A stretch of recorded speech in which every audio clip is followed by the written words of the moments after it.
Hi, welcome to திலோ aari creative. இன்றைக்கி 6th டே பார்க்க போகிறோம். 6th டேயில் நம்ம ஜர்தோசி ஒர்க்கை பார்க்க போகிறோம். இப்போது இந்த 6th டேயில் வந்து பார்த்தீங்க அப்படின்னா, நம்ம இதுக்கு முன்னாடி லீஃப் வந்து ஒரு சிம்பிளான மெத்தடில் நான் சொல்லியிருப்பேன் இல்லையா? நான் ஒன்று சொல்லியிருப்பேன், அதில் இந்த வீடியோ பார்த்தவங்களுக்கு தெரியும்.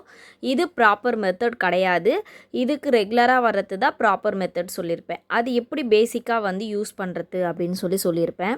இப்போது இங்கே பார்த்தீங்க அப்படின்னா, நான் 2 டைப்ஸ் எடுத்திருக்கேன். 2 டைப்ஸில் வந்து டயக்ராம் வரைஞ்சிருக்கேன். ஃபஸ்ட்டு டைப்பில் வந்து எப்படி ப்ராப்பராக வந்து ஒரு லீஃபை வந்து கம்ப்ளீட் பண்ணலாம் அப்படின்றத நான் சொல்ல போகிறேன். பார்த்துக்கோங்க. நம்ம வந்து எப்போவுமே ஸ்டார்ட் பண்ணுற மாதிரியே தான் நம்ம வந்து ஸ்டார்டிங் வந்து எடுத்துக்கணும். நீடியில் எடுத்துட்டு அதே மாதிரி த்ரெட்டை வந்து லாக் போட்டு எடுத்துட்டு ஒவ்வொரு ஜர்தோசியாவை நம்ம என்ன பண்ண போகிறோம், லோட் பண்ணி கொண்டு வர போகிறோம். லோட் பண்ணி இந்த மாதிரி 1 by 1 வந்து கொண்டு வர போகிறோம். ஃபஸ்ட்டு ஒன்று போட்டு முடிச்சிட்ட பிறகு நீங்கள் எல்லாருமே பிகினர்ஸ் என்ன பண்ணணும் அப்படின்னா, இப்போ இங்கே பாருங்கள், இப்போது இதுதான் வந்து லைன், இந்த லைன் வருது இல்லையா? இப்போது நான் உங்களுக்கு இதில் சென்டராக லைன் பிரிச்சுருக்கேன். பிகினர்ஸ் எல்லாருமே என்ன பண்ணுங்கள், இந்த இடத்துலேருந்து இப்போ ஃபஸ்ட் ஒன் போட்டிங்க இல்லையா, இந்த இடத்துலேருந்து இந்த மாதிரி லைனை வந்து இப்படி 3ஆக பிரிச்சுக்கோங்க. சென்டர் அண்ட் 2 சைட்லையுமே லெஃப்ட் ஆர் ரைட்டுக்குடைய 2 சைட்லையுமே என்ன பண்ணிக்கோங்க, இந்த மாதிரி பிரிச்சுக்கோங்க. இப்போது இந்த லெஃப்ட் சைடில் எடுக்கிறது எல்லாமே இந்த லைனில் தான் வரணும். ரைட் சைடு எடுக்கிறது எல்லாமே இந்த லைனில் தான் வரணும். சென்டர் லைனில் வரக்கூடாது. புரியுதுங்களா? நீங்கள் இந்த மாதிரி என்ன பண்ணிக்கணும், போட்டு எடுத்துக்கோங்க. இப்போ இங்கே பாருங்கள், அதே மாதிரி தான் லெஃப்ட் சைட் போயிட்டு நம்ம எப்படி வந்து ஸ்டிச்சஸை போட்டுட்டு அங்கேருந்து நம்ம லோட் பண்ணுவோமோ அதே மாதிரி நீங்கள் என்ன பண்ணிக்கலாம், லோட் பண்ணி கொண்டு வந்துக்கலாம். நீங்கள் ஒன்று ஒன்றா லோட் பண்ணி கொண்டு வந்தாலும் கொண்டு வந்துக்கலாம், இல்லை நிறைய லோட் பண்ணி நீங்கள் கொண்டு வந்தாலும் கொண்டு வந்துக்கலாம். நீங்கள் எடுக்கிற நீடியில் பொறுத்து இருக்குது, நீங்கள் லோடிங் வந்து எந்த அளவுக்கு எடுக்கிறீங்க அப்படின்னு சொல்லிட்டு பார்த்துக்கோங்க. சேம் மெத்தடு தான், நான் நேற்று வந்து 5th டே கிளாஸில் சொன்ன மெத்தடே தான். ஆனால் என்ன, இது வந்து ப்ராப்பராக எப்படி யூஸ் பண்ணணும் அப்படின்றத நான் சொல்லிகிட்ருக்கேன். இங்கே பாருங்கள், இந்த லைன்லேயே அப்படியே 1 by 1ஆக நீங்கள் கொண்டு வரணும். நான் பார்த்தீங்களா, அந்த சென்டர் லைனில் நான் போகவே இல்லை, எடுத்துகிட்டு வரது எல்லாமே இந்த சைடில் இருக்க லைனில் தான் நான் கொண்டு வந்துட்டுருக்கேன். அதே மாதிரி தான் இங்கே மேலே எடுக்கிற ஸ்டெப்புமே 1 by 1 இந்த இடத்துல வந்து கம்மியாகிட்டே வரணும். இந்த இடம் வந்து அதிகமாக வந்து நீங்கள் மூவ் பண்ணிக்கிட்டு போகக்கூடாது. அந்த லைனுக்கு ஏற்ற மாதிரி நீங்கள் 1 by 1 கீழேயே என்ன பண்ணணும், இந்த மாதிரி தான் கொண்டு வரணும். நீங்கள் கலர்ஸ் எடுக்கணும் அப்படின்னா நீங்கள் ஜர்தோசியில் கூட டபுள் டைப்ஸில் கலர்ஸை வந்து நீங்கள் என்ன பண்ணிக்கலாம், எடுத்துக்கலாம். ஃபஸ்ட்டு ஒரு சைடு வந்து ஒரு கலர்ஸும், செகண்ட் ஒரு சைடு ஒரு கலர்ஸும் நீங்கள் டபுள் கலரில் கூட கொடுத்துக்கலாம். இல்லைனா இந்த இதுலேயே நம்ம கொடுத்துட்டு வரோம் இல்லையா, இந்த இதுலேயே நீங்கள் சைஸும் சரி கலருமே சரி, இங்கே 4 கலர்ஸ், இங்கே வந்து ஒரே கலர் வந்து ஒரு 3 லைன், அடுத்து ஒரு 3 லைன், அந்த மாதிரி கலர்ஸ் வெரைட்டி கூட நீங்கள் மல்டிப்ளை கலர்ஸாக நீங்கள் கொடுத்துக்கலாம். பாருங்க, இப்போ உங்களுக்கு தெரியும் ப்ராப்பராக எப்படி வந்து ஒரு லீஃபை வந்து கம்ப்ளீட் பண்ணிட்டு வரோம் அப்படின்றது தெரியும். சென்டரில் உங்களுக்கு எந்த அளவுக்கு கேப் வேணுமோ அந்த அளவுக்கு மட்டும் நீங்கள் சென்டரில் இந்த லைனை போட்டால் போதும். ரொம்ப பெருசாக போட்டுறக்கூடாது. மீடியமாக உங்களோட அளவுக்கு ஏற்ற மாதிரி சைஸை போட்டு நீங்கள் அதை ட்ரா பண்ணிக்கோங்க.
இப்போ பாருங்கள், நான் இந்த எண்ட் இடத்துல மட்டும் எப்படி கொண்டு வந்து ஷார்ப்பாக நிறுத்தியிருக்கேன் அப்படின்றத பாருங்கள்.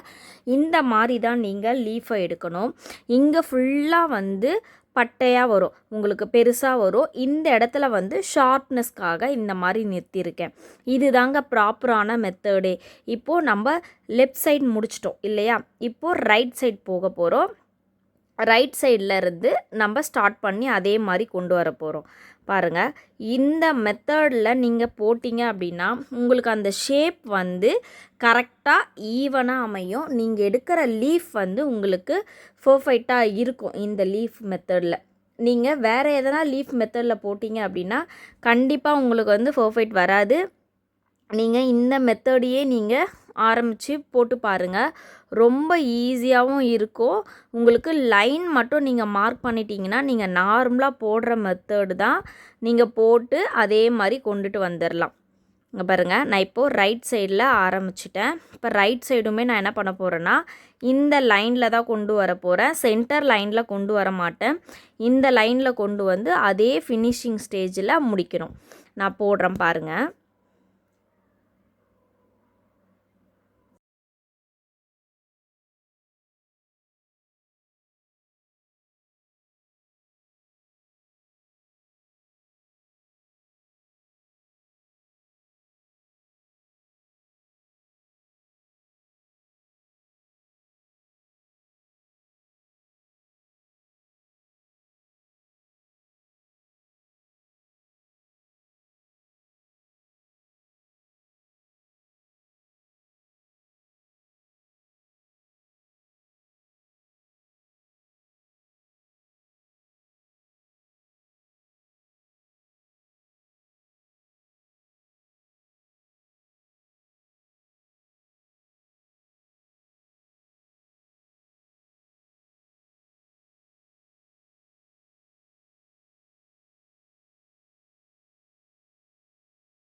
இப்போ பாருங்கள், நம்ம ஒரு ப்ராப்பரான மெத்தடில் லீஃபை வந்து கம்ப்ளீட் பண்ணியிருக்கோம். இப்போது இந்த சென்டரில் கேப் இருக்குது, என்ன பண்ணலாம் அப்படின்னு சொல்லிட்டு நிறைய ஐடியா வந்து உங்களுக்கு வரும். இதில் நான் வந்து சொல்கிற ஐடியாஸை மட்டும் நல்லா மைண்டில் ஏற்றிக்கோங்க. ஃபஸ்ட்டு நம்ம பீட்ஸை கொடுக்கலாம், ஃபஸ்ட் ஒன். செகண்டு கட் பீட்ஸை வந்து இந்த மாதிரி லோடிங் ஷேப்பில் கொடுக்கலாம். தேர்டு ஒன் நம்ம ஸ்டோன்ஸை கொடுக்கலாம். ஃபோர்த்து ஒன் சம்மிக்கி ஒர்க்கில் நம்ம ஸ்டெம் ஸ்டிச்சை கொடுக்கலாம். ஃபிஃப்த்து ஒன் இதில் பார்த்தீங்க அப்படின்னா நீட்டாக ஜர்தோசியுமே இதிலே என்ன பண்ணலாம் அப்படின்னா 1 by 1 லைனாக அப்படி கொடுத்துட்டு வரலாம் ஜர்தோசியை. அப்படியும் இல்லை எனக்கு அடுத்தது வெரைட்டியாக வேறு எதனான்னா ஃப்ரெஞ்ச் நாட் கொடுக்கலாம். ஜர்தோசி ஃப்ரெஞ்ச் நாட்டும் கொடுக்கலாம். இல்லைனா லீஃப் மெத்தடில் ஃப்ரெஞ்ச் நாட் பார்த்தீங்க அப்படின்னா கலர்ஸில் த்ரெட் ஒர்க்கில் கொடுக்கலாம். த்ரெட் ஒர்க்கில் இதுக்குள்ளே ஃப்ரெஞ்ச் நாட் ஒர்க்கை கொடுக்கலாம். இதுவே லாங் ஃப்ரெஞ்ச் நாட் ஒர்க்குமே கொடுக்கலாம். இந்த மாதிரி இதில் வெரைட்டியஸ் உள்ளே வந்து ஏதாவது ஒன்று நீங்கள் கொடுக்கலாம். இப்போது நான் இதில் பார்த்தீங்க அப்படின்னா நான் ஜர்தோசி கொடுக்குறேன். நான் என்ன மாதிரி ஜர்தோசியை கொடுக்குறேன் அப்படின்றத ஃபஸ்ட்டு பாருங்கள். இப்போ பாருங்கள், நான் இந்த த்ரெட்டை இந்த கார்னர்லேருந்து எடுத்திருக்கேன். இந்த கார்னர்லேருந்து எடுத்து இதில் ஜர்தோசியை நான் கோத்துருக்கேன். இப்போ பாருங்கள், உங்கள்கிட்ட பெரிய நீடில் இருந்துச்சுன்னா பீட் நீடில் இந்த மாதிரிலாம் இருந்துச்சு அப்படின்னா நீங்கள் ஒரே டைமில் இந்த மாதிரி வந்து ஜர்தோசியை கோத்துக்கலாம். கோத்துக்கிட்டு ஃபஸ்ட்டு என்ன பண்ணணும் அப்படின்னா இதை கெட்டியமாக பிடிச்சிக்கோங்க. ஃபஸ்ட்டு த்ரெட்டை பிடிச்சிட்டு இந்த இடத்துல அதே இடத்துல ஃபஸ்ட் நம்ம எங்கே எடுத்தோமோ அதே இடத்துலேருந்து என்ன பண்ணணும், ஒரு ஸ்டிச்சை போடணும். செயின் ஸ்டிச்சை போட்டு இங்கே பாருங்க,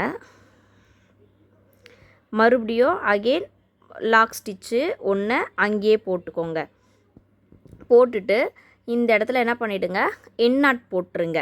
பாருங்க, இந்த இடத்துல லாக் போட்டு எடுத்துக்க சொன்னேன் இல்லையா, எண்ணாட் போட்டு எடுத்துட்டு இந்த ஜர்தோசியை நல்லா இப்படி பிடிச்சிக்கணும். பிடிச்சிட்டு உங்களால் எவ்வளோ சுற்ற முடியுமோ நீங்கள் இந்த மாதிரி சுற்றிக்கணும். பார்த்துக்கோங்க, இந்த மாதிரி சுற்றிட்டு உங்களுக்கு எந்த லென்த்து வேணுமோ அந்த லென்த்துக்கு நீங்கள் கொண்டு போகலாம். மேலே ஒரு பீடோ கொடுத்துக்கலாம். இல்லை அப்படின்னா நீங்கள் ஜர்தோசியையே மேலேயும் மறுபடியும் கொடுத்துக்கலாம். இப்போது நம்மளுக்கு எவ்வளோ தூரத்துக்கு வருதோ அவ்வளோ தூரத்துக்கு இங்கே கொடுத்துக்கலாம். இப்போது இதை சுற்றி என்ன பண்ணிக்கலாம் அப்படின்னா, உங்களுக்கு பீடு பீடு போடுறதா இருந்தாலும் போட்டுக்கலாம். இல்லை த்ரெட் ஒர்க் கலர் கொடுக்கறதா இருந்தாலும் நீங்கள் கொடுத்துக்கலாம். எப்படி வேணாலும் நீங்கள் இந்த இடத்துல என்ன பண்ணிக்கலாம், கொடுத்துக்கலாம். இப்போது இங்கேயும் என்ன பண்ணலாம், ஒரு செயின் ஸ்டிச் போட்டு ஒரு எண்ணாட் கொடுக்கணும். பார்த்துக்கோங்க, இதுதாங்க இந்த ஸ்டிச்சோட மாடல்.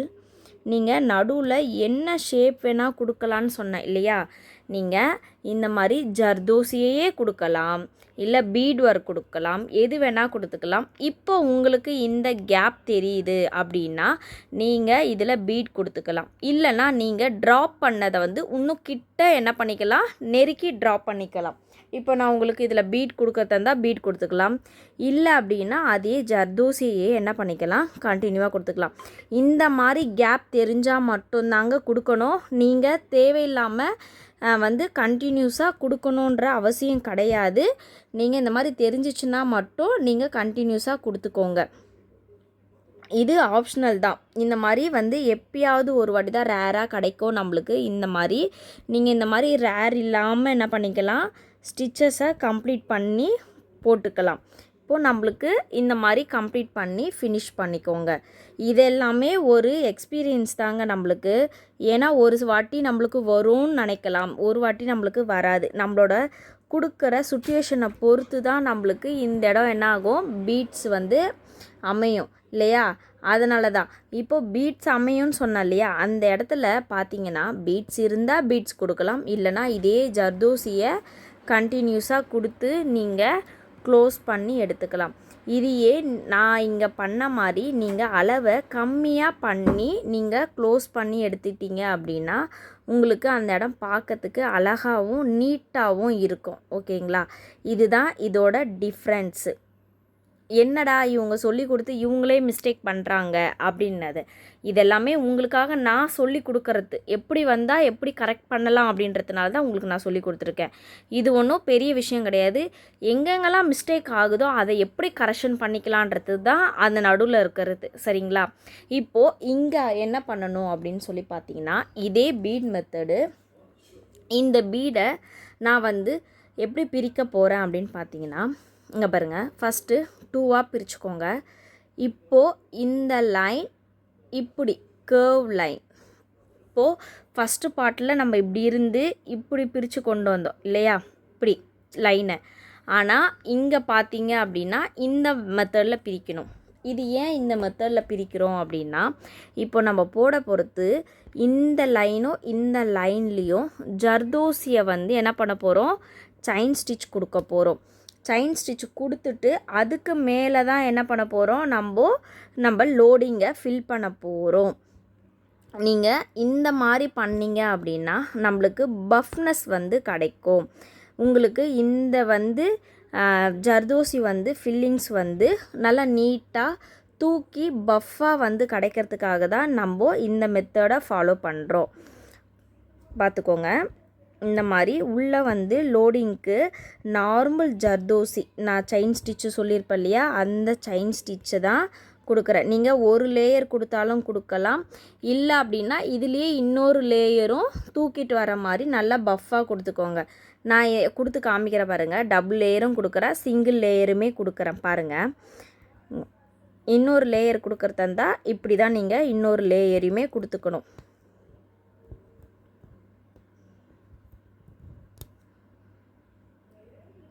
இதை கொடுத்துட்டு போடும்போது உங்களுக்கு லுக் வந்து நல்லா மேடாக தூக்கி காமிக்கும். உங்களுக்கு அந்த ஸ்டிச் வந்து நல்லா தூக்கி மேடாக காமிக்கும் போது அந்த இடம் நல்லா இருக்கும் பார்க்குறதுக்கு. ப்ரைடெல்லாம் போடும் போது கண்டிப்பாக நீங்கள் இதெல்லாம் கூட நீங்கள் யூஸ் பண்ணி போட்டு பார்க்கலாம். இது 1 லேயரில் நம்ம இங்கே போடுறது. இதுவே இந்த சைட் பார்த்தீங்க அப்படின்னா சிங்கிள் லேயர் நான் கொடுக்குறேன். நீங்கள் எது வேணாலுமே சூஸ் பண்ணிக்கலாம். இதுதான் இப்படி தான் கொடுக்கணுமானா இல்லைங்க, டபுளாக கொடுக்கலாம், இல்லை சிங்கிளாக கொடுக்கலாம். இல்லை அப்படின்னா உங்களுக்கு எந்த மாதிரி டிஃப்ரெண்ட் இருக்கோ அந்த மாதிரி கொடுக்கலாம். இல்லைனா பைப்பிங் த்ரெட் கொடுக்கலாம். தாராளமாக பைப்பிங் த்ரெட்டை கொடுத்தீங்கன்னா பஃப்னஸ் அதிகமாக கிடைக்கும். ரொம்ப லோவாக இருக்காது, பஃப்னஸ் அதிகமாக இருக்கும். 1 layer piping thread, 2 layer piping thread, அந்த மாதிரி பஃப்னஸ் வந்து உங்களுக்கு கிடைக்கும். நீங்கள் கொடுக்குற விதம் பொறுத்து தான் பஃப்னஸ் உங்களுக்காக கிடைக்கும். நீங்கள் அதிலே பார்த்தீங்க அப்படின்னா 5 லேயர்ஸோட பைப்பிங் த்ரெட்லாம் கொடுத்தீங்கன்னா உங்களுக்கு ஸ்டிச்சஸுங்கே வராதுங்க. நீங்கள் கொடுக்குற இமேஜுக்கு அந்த மாதிரிலாம் இருக்கும். அதனால் அதெல்லாம் பார்த்து க்ரியேட்டிவாக யோசித்து கொடுங்க. இதில் கொடுத்துட்டு இது மேலே எப்படி லோட் பண்ணலாம் அப்படின்றத பாருங்கள். நான் ஒரு 2-3 மட்டும் லோட் பண்ணி காமிக்கிறேன். நான் இங்கேருந்து ஸ்டார்ட் பண்ணல. சரி, ஓகே, இங்கேருந்து ஸ்டார்ட் பண்ணியே காமிக்கிறேன் உங்களுக்கு. பாருங்க, ஃபஸ்ட்டு ஒன்று நம்ம இங்கே மேலேருந்து ஸ்டார்ட் பண்ணி கொண்டு வரோமா, கொண்டு வந்துட்டு அடுத்தது வந்து இப்படி போகிறோம் இல்லையா, அதில் எப்படி நம்ம வந்து ஸ்டார்ட் பண்ணி கொண்டு வந்தோமோ அதே தான். ஏன்னா ஒன்று இது இங்கே வந்து உள்ளே வந்து நம்மளுக்கு ஜர்தோசி இருக்குது, அதனால் நம்ம இந்த மெத்தடில் கொடுக்குறோம். இங்கே பாருங்க,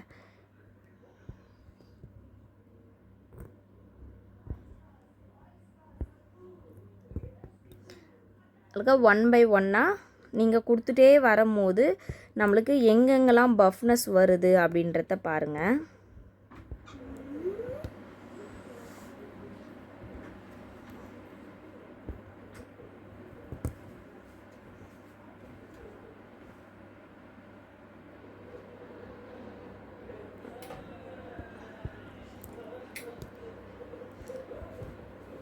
பாருங்கள், உங்களுக்கு இப்போது இதில் பார்க்கும் போதே தெரியும் எப்படி தூக்கிட்டு வருது அப்படின்னு சொல்லிட்டு. இந்த மாதிரி தான் பஃப்னஸ் வந்து உங்களுக்கு வந்துட்டே இருக்கும். அதில் இதுக்கு மேலே கொடுக்கும் போது இதுக்கும் உள்ள டிஃப்ரென்ஸ் நல்லாவே தெரியும் உங்களுக்கு. இப்போ தெரியுதுங்களான்னு பாருங்கள். இப்போது இதில் வந்து பார்த்திங்க அப்படின்னா மேடு அதிகமாக தெரியும், இதில் வந்து அவ்வளவும் தெரியாது. இது தாங்க இந்த 2 லீஃபுக்கும் உள்ள டிஃப்ரெண்ட். உள்ளே வந்து எப்படி கொடுக்குறோம், எந்த விதத்தில் கொடுக்குறோம், உள்ள சென்டரில் வந்து பீட் கொடுக்கலாம், எது வேணால் கொடுக்கலாம், சுற்றி எதை வேணால் நீங்கள் க்ரியேட் பண்ணலாம். உங்களோட க்ரியேட் தான், நீங்கள் அழகாக க்ரியேட் பண்ணி பாருங்கள். இதுதான் பண்ணணும்னு சொல்லி மட்டும் நினைக்காதீங்க. அடுத்த திங்கிங் என்ன பண்ணலாம், நம்ம ஓனாக க்ரியேட் பண்ணலான்றத மட்டும் யோசித்து நீங்கள் போட்டு பாருங்கள். இந்த கிளாஸ் எல்லாருக்கும் பிடிச்சிருக்கும்னு நினைக்கிறேன். பிடிச்சிருந்தா லைக் பண்ணுங்கள், ஷேர் பண்ணுங்கள், கமெண்ட் பண்ணுங்கள். ஓகே, பாய்.